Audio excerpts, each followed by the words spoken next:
Striking federal public service workers don't appear any closer to coming together with the Treasury Board on a new deal. They still have 9% on the table over 3 years. And they're telling us that we have to move. That's not how bargaining works.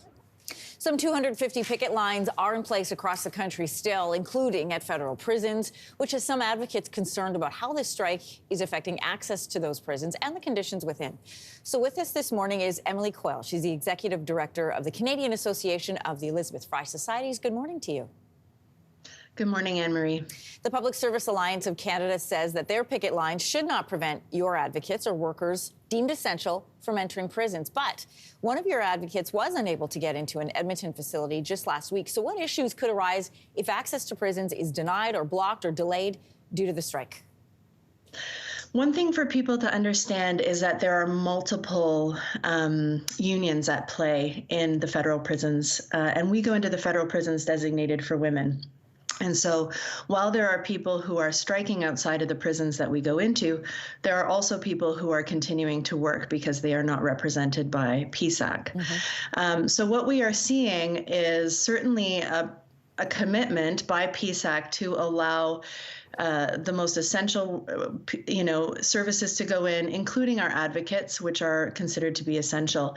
But unfortunately, because of the location of the picket lines, we're seeing multiple disruptions, prolonged delays. And the most concerning for us relate to the delay in potentially medication, healthcare, the delivery of food. We've seen delays in the delivery of food, which is just an essential part of a person's survival. And we're also seeing disruption of mail. Correctional officers and healthcare providers in prisons are not among those striking. They are essential. They also belong to other unions. So in a statement, the Correctional Service of Canada said this to us: they have worked to ensure that essential operations are maintained, and many employees have been deemed essential to provide them. So what concerns do you have about this disruption to services? You mentioned food, you mentioned healthcare. Are they still able to get through? And what's your concern if this drags on even longer?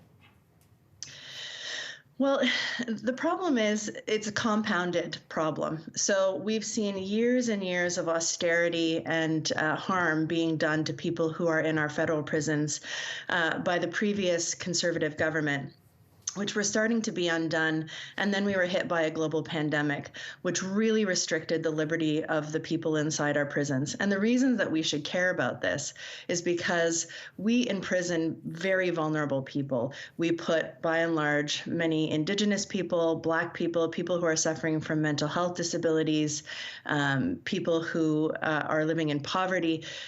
They end up in our prisons because those are the things that we criminalize in our country. And so we have to be really concerned about this because these are already people who have suffered throughout their lives. And so you see them suffer under the austerity conditions of the previous government, then under the global pandemic. And now, if this strike is to continue for much longer, we're going to be very concerned about the conditions. People are already very low in terms of their morale.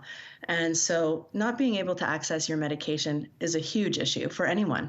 But it's particularly an issue for someone who has absolutely no control over where their food comes from, where their medication comes from.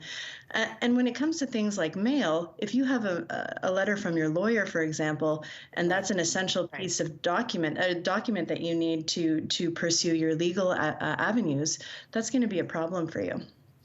Emily Coyle, I want to thank you for joining us this morning. And obviously another ongoing discussion to have is one around parole. Thanks so much. Thank you. Hey, thanks for watching. If you liked this, be sure to subscribe here, or you can check out more Your Morning videos right here.